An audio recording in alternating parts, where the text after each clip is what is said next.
M4 news. Congress ప్రభుత్వం శాసనసభ నడుపుతున్న తీరుపై శాసనసభలో ముఖ్యమంత్రి రేవంత్ రెడ్డి ప్రవర్తనపై బీఆర్ఎస్ సీనియర్ నాయకుడు మాజీ మంత్రి హరీష్ రావు మండిపడ్డారు. రాష్ట్రంలోని సాగునీటి ప్రాజెక్టులపై అసెంబ్లీలో మంత్రి ఉత్తమ్ కుమార్ రెడ్డి పీపీటీ ద్వారా చేసినవన్నీ అబద్ధాలే అని చెప్పారు. నాడు తెలంగాణ ప్రాంతాన్ని ఆంధ్రాలో కలిపి మరణ శాసనం రాసిందే కాంగ్రెస్ పార్టీ అంటూ మండిపడ్డారు. 1956కు ముందు హైదరాబాద్ రాష్ట్రంగా తెలంగాణ ప్రాంతం ఉండేది. ఆనాడు ఈ ప్రాంతాన్ని ఆంధ్రప్రదేశ్తో కలిపిందే కాంగ్రెస్ పార్టీ. తెలంగాణను సొంత రాష్ట్రంగా ఉంచాలని ఫజల్ అలీ కమిషన్ స్పష్టంగా చెప్పినా తెలంగాణను ఏపీలో కలిపి మరణ శాసనం రాసిన పార్టీ కాంగ్రెస్ పార్టీ. తెలంగాణ తొలిదశ ఉద్యమ సమయంలో 1969లో సిటీ కాలేజ్లో 369 మంది విద్యార్థులను కాల్చి చంపిన పార్టీ కాంగ్రెస్ పార్టీ. మలిదశ ఉద్యమ సమయంలో ఇచ్చిన తెలంగాణను వెనక్కి తీసుకుని వందలాది మంది యువకులను పొట్టన పెట్టుకున్న పార్టీ కాంగ్రెస్ పార్టీ అని ఆగ్రహం వ్యక్తం చేశారు. ఆనాడు 1956 కంటే ముందు హైదరాబాద్ రాష్ట్రంగా తెలంగాణ ఉండేది. ఉన్న రాష్ట్రాన్ని ఆంధ్రప్రదేశ్తో కలిపిన పార్టీయే కాంగ్రెస్ పార్టీ. మొదటి ఎస్ఆర్సీ తెలంగాణను సొంత రాష్ట్రంగా ఉంచాలని ఫజల్ అలీ కమిషన్ స్పష్టంగా చెప్పినా కూడా ఆనాడు తెలంగాణను ఆంధ్రప్రదేశ్లో కలిపి మరణ శాసనం రాసిన పార్టీ కాంగ్రెస్ పార్టీ. 1969 తెలంగాణ తొలి ఉద్యమంలో 369 మందిని కాల్చి చంపిన పార్టీ కాంగ్రెస్ పార్టీ. ఆనాడు ఫజల్ అలీ కమిషన్ వద్దనంగా కూడా బలవంతంగా ఆంధ్రప్రదేశ్తో కలుపుతుంటే సిటీ కాలేజీలో పోరాటం చేస్తే సిటీ కాలేజీలో ఫైరింగ్ జరిపి విద్యార్థులను పొట్టన పెట్టుకున్న పార్టీ కాంగ్రెస్ పార్టీ. మలిదశ ఉద్యమంలో ఇచ్చిన తెలంగాణ వెనక్కు తీసుకొని వందలాది మంది యువకులను పొట్టన పెట్టుకున్న పార్టీ కాంగ్రెస్ పార్టీ.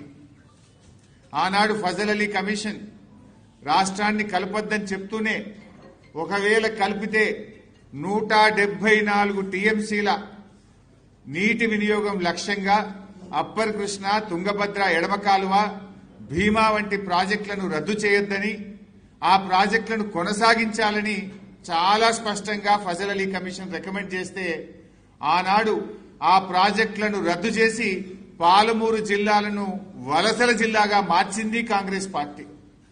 ఇలా పాలమూరు వలసలకు కారణమే కాంగ్రెస్ పార్టీ. నాడు ఫజల్ అలీ కమిషన్ తెలంగాణ ప్రాంతాన్ని ఆంధ్రప్రదేశ్తో కలపవద్దని స్పష్టంగా చెప్పింది. ఒకవేళ కలిపితే 174 టీఎంసీల నీటి వినియోగం లక్ష్యంగా అప్పర్ కృష్ణ, తుంగభద్ర ఎడమ కాలువ, భీమా వంటి ప్రాజెక్టులను రద్దు చేయవద్దని కొనసాగించాలని స్పష్టం చేసింది.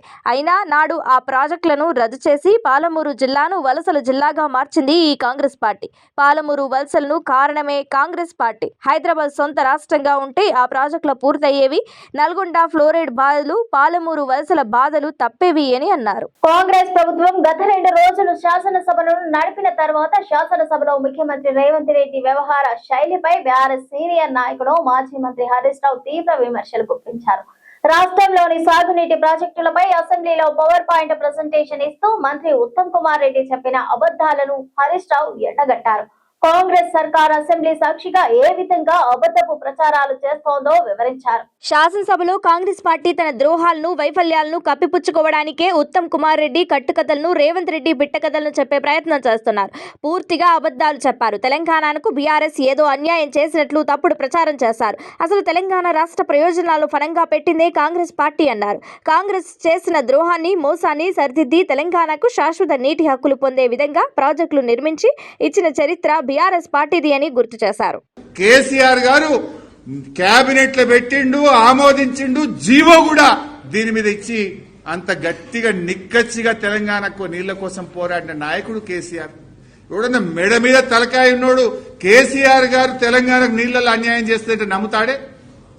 కేసీఆర్ ప్రాణమే ఇచ్చి తెలంగాణ సాధించిన కేసీఆర్ గారు తెలంగాణకు నీళ్లలో అన్యాయం చేస్తాడా? మెడ మీద తలకాయ ఉన్నోడు మాట్లాడే మాటనా? ఇగో రేవంత్ రెడ్డి రాజకీయాల కోసం రాష్ట్ర ప్రయోజనాల్ని కూడా ఫనంగా పెడతా ఉన్నాడు. నది జలాలపై కాంగ్రెస్ దశాబ్దాలుగా చేస్తున్న ద్రోహాలకు కొన్ని వాస్తవాలు తెలంగాణ ప్రజల ముందు పెడుతున్నానన్నారు బీఆర్ఎస్ వర్కింగ్ ప్రెసిడెంట్ మాజీ మంత్రి కేటీఆర్. నది జలాలు ద్రోహాలు అంశాలపై తెలంగాణ భవన్ లో ఏర్పాటు చేసిన పవర్ పాయింట్ ప్రెజెంటేషన్ సందర్భంగా కేటీఆర్ మాట్లాడుతూ, మనం చరిత్రలో ఎన్నో చూసాం, కానీ చెక్ డ్యాంలను చీల్చే ఇలాంటి చెత్త ప్రభుత్వం భారతదేశంలోనే ఇంకెక్కడా లేదు. ఉండదు. కరువు నేలల్లో సిరులు పండించి మరణ మృదంగాలు మోగిన చోట జీవన కళ తెచ్చిన పరిపాలకుడు, అవమానాలు భరించి ఆకలి బాధలు మాయం చేసిన మహానాయకుడు, తెలంగాణకు అన్నపూర్ణగా నిలిపిన నాయకుడు కేసీఆర్ అన్నారు. నదీ జలాలు, కాంగ్రెస్ ద్రోహాలు అంశంపై తెలంగాణ భవన్లో ఏర్పాటు చేసిన పవర్ పాయింట్ ప్రెజెంటేషన్ సందర్భంగా కేటీఆర్ మాట్లాడారు. మనం చరిత్రలో ఎన్నో చూసాం, కానీ చెక్ డ్యాంలను పేల్చే ఇలాంటి చెత్త ప్రభుత్వం భారతదేశంలోని ఇంకెక్కడా ఉండదు.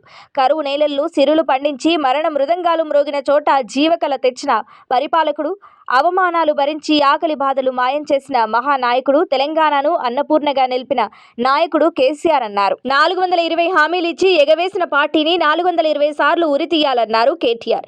సమైక్యవాదుల బూట్లు పాలిష్ చేసిన అల్పుడి చేతిలో తెలంగాణ ఉండటం బాధగా ఉంది అన్నారు. రేవంత్ రెడ్డికి బేసిక్స్ తెలియవు, పదే పదే కేసీఆర్ చావును కోరుకునే రాబందు రేవంత్ అని కేటీఆర్ మండిపడ్డారు. రాహుల్ గాంధీని ఉరి తీయాలి. ఎక్కడ? అశోక్ నగర్ నడి చివరస్తాలో 2 లక్షల ఉద్యోగాలు అని చెప్పి మాట తప్పినందుకు రాహుల్ గాంధీని ఉరిదీయాలి. రైతులకు రుణమాఫీ చేస్తా అని చెప్పి మాట తప్పినందుకు వరంగల్లో రాహుల్ గాంధీని ఉరిదీయాలి. బీసీలకు 42% రిజర్వేషన్ అని చెప్పి మాట తప్పినందుకు మీ నాయకత్వాన్ని, కాంగ్రెస్ నాయకత్వాన్ని, రాహుల్ గాంధీని, రేవంత్ రెడ్డిని, కామారెడ్డిని ఉరిదీయాలి. ఉరి తీసుకుంటూ పోతే 420 హామీలు ఎక్కొట్టినందుకు 420 సార్లను నీ 420 కాంగ్రెస్ పార్టీని ఉరిదీయాలి. కేసీఆర్ గారిని పట్టుకొని నోటికొచ్చినట్టు మాట్లాడుతూ పనికిమాలిన చెత్తవాగుడు వాగుతూ నిన్న శాసనసభలో ఆయన మాట్లాడిన మాట, నాడు కాంగ్రెస్ పార్టీ తెలంగాణ ప్రాంతాన్ని ఆంధ్రతో కలపడం ఒక తప్పని కలిసినా నాడు ఫజల్ ఆలీ కమిషన్ రద్దు చేయవద్దు అని చెప్పిన ప్రాజెక్టులను రద్దు చేయడం మరో తప్పని మాజీ మంత్రి హరీష్ రావు విమర్శించారు. తెలంగాణను ఆంధ్రతో కలిపిన అనంతరం ఈ ప్రాంతానికి మేలు చేసే ప్రాజెక్టులను నాటి కాంగ్రెస్ ప్రభుత్వం రద్దు చేసి మరణ శాసనం రాసిందని ఆయన మండిపడ్డారు. తెలంగాణ ప్రాంతాన్ని ఆంధ్రతో కలపడం ఓ తప్పు. కలిపిన తర్వాత ఫజల్ అలీ కమిషన్ సూచనలకు భిన్నంగా ఈ ప్రాంతానికి మేలు చేసే ప్రాజెక్టులను రద్దు చేసి మరణ శాసనం రాయడం మరో తప్పు. ఇవాళ కాంగ్రెస్ నేతలు మాట్లాడుతుంటే నవ్వొస్తుంది. ఏలేశ్వరం దగ్గర కట్టాల్సిన నాగార్జున సాగర్ ప్రాజెక్టును నందికొండకు మార్చి నల్లగొండ, మహబూబ్ నగర్ జిల్లాలకు అన్యాయం చేసింది కాంగ్రెస్ పార్టీ. ఇవాళ వాళ్ళు నీళ్ల గురించి మాట్లాడుతున్నారు. అసలు 600 కిలోమీటర్లు గోదావరి, 300 కిలోమీటర్లు కృష్ణానది ప్రవహిస్తున్న ఈ ప్రాంతంలో తాగునీటికి, సాగునీటికి గోసపడే పరిస్థితి వచ్చిందంటే అందుకు కారణం ఈ ప్రాంతాన్ని 60 ఏండ్లకు పైన పాలించిన కాంగ్రెస్, తెలుగుదేశం పార్టీలు అని ఆరోపించారు. ఇక గోదావరి మన పరివాహక ప్రాంతం 79% ఉంటే కాంగ్రెస్, తెలుగుదేశం పాలనలో మనకు దక్కింది కేవలం 15%. కృష్ణా నదిలో మన పరివాహక ప్రాంతం 69% ఉంటే కాంగ్రెస్, టీడీపీల పాలనలో మనకు దక్కింది 34%. రాష్ట్ర విభజన సమయంలో కూడా సెక్షన్ 84 పెట్టి ఆ సెక్షన్ ప్రకారం నీళ్ల విభజన చేయాలని చెప్పి మనకు అన్యాయం చేసిందే కాంగ్రెస్ పార్టీ. ఉమ్మడి ఆంధ్రప్రదేశ్లో తెలంగాణకు 60 ఏళ్లలో కేటాయించిన నికర జలాలు 299 టీఎంసీలు. ఇది నేను చెప్తలేను. Information furnished with reference to the MLAs letters AP reorganisation act bill 2013. ఇది ఆ బిల్లులోనే పెట్టింది. ఇది శాసనసభలో పెట్టి ఏపీ రీఆర్గనైజేషన్ బిల్ 2013లో ఇది భాగం. అంటే ఆనాడు ఆంధ్రప్రదేశ్ ప్రభుత్వం, ఆనాటి కాంగ్రెస్ ప్రభుత్వం తెలంగాణకు కేవలం 299 టీఎంసీల నికర జలాలు మాత్రమే కేటాయించిండ్రు. ఇది వాళ్ళ ద్రోహం. రేవంత్ రెడ్డి మాట్లాడుతూ రాష్ట్ర విభజన చట్టంలో సోనియా గాంధీ మనకు రక్షణలు కల్పించింది అని చెప్పాడు. ఏడున్నాయి రక్షణలు అని హరీష్ రావు ప్రశ్నించారు. అసెంబ్లీ సమావేశాల్లో భాగంగా సోమవారం శాసనసభలో హైదరాబాద్ ఇండస్ట్రియల్ ల్యాండ్ ట్రాన్స్ఫర్మేషన్ పాలసీపై స్వల్పకాలిక చర్చ జరగనున్నది. అదేవిధంగా శాసన మండలిలో పలు జిల్లాలపై చర్చించనున్నారు. డిసెంబర్ 29న అసెంబ్లీ శీతాకాల సమావేశాలు ప్రారంభం కాగా ఎజెండాను ముందుగా ప్రకటించాల్సి ఉన్నప్పటికీ అధికారులు వెల్లడించలేదు. ప్రభుత్వ అధికారుల పనితీరును ఎంఐఎం శాసనసభ పక్ష నేత అక్బరుద్దీన్ పలువురు సభ్యులు తప్పుపట్టారు. దీంతో ఎట్టకేలకు అసెంబ్లీ సిబ్బంది సోమవారం ఎజెండాను ముందుగానే ప్రకటించారు. అసెంబ్లీ సమావేశాల్లో భాగంగా నేడు శాసనసభలో హైదరాబాద్ ఇండస్ట్రియల్ ల్యాండ్ ట్రాన్స్ఫర్మేషన్ పాలసీపై స్వల్పకాలిక చర్చ జరగనుంది. అదేవిధంగా శాసనమండలిలో పలు బిల్లులపై చర్చించనున్నారు. డిసెంబర్ 29న అసెంబ్లీ శీతాకాల సమావేశాలు ప్రారంభం కాగా ఎజెండాను ముందస్తుగా ప్రకటించాల్సి ఉన్నప్పటికీ అధికారులు వెల్లడించలేదు. ప్రభుత్వ అధికారుల పనితీరు ఎంఐఎం శాసన సభాపక్ష నేత అక్బరుద్దీన్ పలువురు సభ్యులు తప్పుబట్టారు. దీంతో ఎట్టకేలకు అసెంబ్లీ సిబ్బంది సోమవారం ఎజెండాను ముందుగానే ప్రకటించారు. పేదల ఇళ్లపై ప్రభుత్వానికి చిత్తశుద్ధి కొరవడినట్టు కనిపిస్తోంది.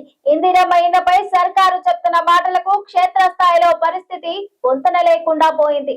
అర్హులందరికీ ఇండ్లు ఇస్తామంటూ ఎన్నికల్లో ఉదరగొట్టిన కాంగ్రెస్ అధికారంలోకి రాగానే ప్రజలతో వెటకారంగా మాట్లాడుతూ పరాచికాలు ఆడుతుందని విపక్షాలు నిప్పులు జరుగుతున్నాయి. ప్రజలే ప్రభుత్వ భూములను గుర్తించి ప్రభుత్వానికి చెప్తే వాటిని ఇండ్ల కోసం కేటాయిస్తామని గృహ నిర్మాణ శాఖ మంత్రి పొంగులేటి శ్రీనివాసరెడ్డి శాసనసభలో చెప్పడం అత్యంత దౌర్భాగ్యమని ఆగ్రహం వ్యక్తం చేస్తున్నాయి. స్థలాలను గుర్తించి ఇండ్లు మంజూరు చేయాల్సిన సర్కారు పెద్దలు ప్రజలే స్థలాలు గుర్తించాలని అనడం బాధ్యతారాహిత్యమని విపక్షాల నేతలు మండిపడుతున్నారు. మంత్రి పొంగులేటి వ్యాఖ్యలపై నిప్పులు చెరుగుతున్నారు.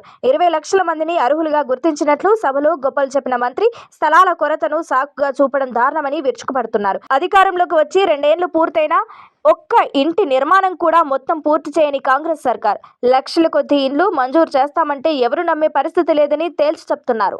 అర్బన్ కి సంబంధించిన ఒక పాలసీని జిహెచ్ఎంసీ పరిధిలో ఏదైతే నిన్ననే కొత్తగా కార్పొరేషన్ ఏర్పాటు చేసుకోవడం జరిగింది. ఈ పరిధితో పాటు మిర్యాలగూడ, నిజామాబాద్, ఖమ్మం, వరంగల్ ఇలా పెద్ద టౌన్లలో పేదవాళ్ళు ఎవరైతే నివసిస్తున్నారో ఈ నివసించే వారికి ఇళ్ల స్థలం లేని వారికి దగ్గరలో ఉన్న ప్రభుత్వ స్థలాలలో గతంలో చెప్పిన విధంగా 3 ఫ్లోర్స్ వరకు పర్మిషన్ ఇస్తూ అక్కడ కూడా ప్రభుత్వ స్థలాలలో తప్పకుండా ఈ ప్రభుత్వం అక్కడ కూడా పేదవాళ్ళని విస్మరించదు. ఇది పేదవాడి ప్రభుత్వం. వాళ్ళకు కూడా ఇందిరమ్మ ఇళ్లు, వారి ఆత్మ గౌరవానికి చిహ్నంగా ఉన్న ఇల్లు ఈ ప్రభుత్వం ఇస్తుందని కూడా తమరి ద్వారా గౌరవ సభ్యులకి రాష్ట్ర ప్రజలకు కూడా తెలియజేస్తున్నాను. అధ్యక్ష, బీఆర్ఎస్ హయాంలో భారీగా పెట్టుబడులు రాబట్టుకునే దేశంలోనే అగ్రగామిగా నిలిచిన తెలంగాణ కాంగ్రెస్ హయాంలో ఘోరంగా వెనుకబడింది. ప్రస్తుత ఆర్థిక సంవత్సరంలోని తొలి 3 త్రైమాసికంలో దేశవ్యాప్తంగా వివిధ రాష్ట్రాలకు వచ్చిన పెట్టుబడుల్లో తెలంగాణ 4వ స్థానంలో నిలవడమే ఇందుకు నిదర్శనం. ప్రస్తుత ఆర్థిక సంవత్సరంలోని తొలి 3 త్రైమాసికాల్లో దేశవ్యాప్తంగా వివిధ రాష్ట్రాలకు వచ్చిన పెట్టుబడులు తెలంగాణ 4వ స్థానంలో నిలవడమే ఇందుకు నిదర్శనం. Centre for monitoring economy database ఆధారంగా బ్యాంక్ ఆఫ్ బరోడా వెల్లడించిన వివరాల ప్రకారం నిరుడు ఏప్రిల్ నుంచి డిసెంబర్ మధ్యకాలంలో 16 రాష్ట్రాలకు మొత్తం 26.62 లక్షల కోట్ల పెట్టుబడులు వచ్చాయి. అందులో తెలంగాణ వాటా కేవలం 9.5%. పొరుగు రాష్ట్రమైన ఏపీ ఏకంగా 25.3% పెట్టుబడులను దక్కించుకొని అగ్రస్థానంలో నిలిచింది. ఆ తర్వాతి స్థానంలో ఒడిశా 13.1%, మహారాష్ట్ర 12.8% ఉన్నాయి. ఇక 0.9% వాటాతో జార్ఖండ్, అస్సాం చివరి స్థానంలో నిలిచాయి. మొత్తం పెట్టుబడుల్లో విద్యుత్, గ్రీన్ ఎనర్జీ రంగాలు 22.6% వాటాతో అగ్రస్థానంలో ఉండగా ఆ తర్వాత కెమికల్ ప్రోడక్ట్స్ 21.8%, మెటల్స్ 17.3%, ఐటీ 10.9%, రవాణా 7.9% రంగాలు ఉన్నాయి. 17 రంగాల్లో ఈ 5 రంగాలకే 80% పెట్టుబడులు రావడం విశేషం. తెలంగాణకు గత 2 ఏళ్లలో 8 లక్షల కోట్ల పెట్టుబడులు వచ్చినట్లు కాంగ్రెస్ సర్కార్ ఊదరగొడుతుంది. కానీ ఒప్పందాల్లో భాగంగా ఇప్పటి వరకు వచ్చిన పెట్టుబడులు 50,000 కోట్ల పైనే ఉన్నట్లు టీజీఐఐసి గణాంకాలు స్పష్టం చేస్తున్నాయి. గతంలో బీఆర్ఎస్ ప్రభుత్వం పెట్టుబడుల సాధనలో ఎంతో దూకుడుగా వ్యవహరించింది. ప్రఖ్యాత వస్త్ర తయారీ సంస్థ కిటెక్స్ శ్రీలంకతో పాటు ఉత్తరప్రదేశ్, మహారాష్ట్ర, గుజరాత్లను కాదని రాష్ట్రంలో దాదాపు 4,000 కోట్ల పెట్టుబడులు పెట్టింది. నాటి సీఎం కేసీఆర్ చొరవ, కేటీఆర్ ప్రత్యేక కృషి, టీఎస్ ఐపాస్ లాంటి పారదర్శక విధానాల వల్ల అనేక జాతీయ, అంతర్జాతీయ సంస్థలు తెలంగాణలో పెట్టుబడులు పెట్టాయి. కానీ రాష్ట్రంలో కాంగ్రెస్ అధికారంలోకి వచ్చినప్పటి నుంచి పెట్టుబడుల్లో విశ్వాసం సన్నగిల్లింది. గత 2 ఏళ్లుగా రాష్ట్రంలో రియల్ ఎస్టేట్ సహా పలు ఇతర రంగాలు ఘోరంగా పతనమవ్వడం ఇందుకు ఓ కారణమని పారిశ్రామిక వర్గాలు చెప్తున్నాయి.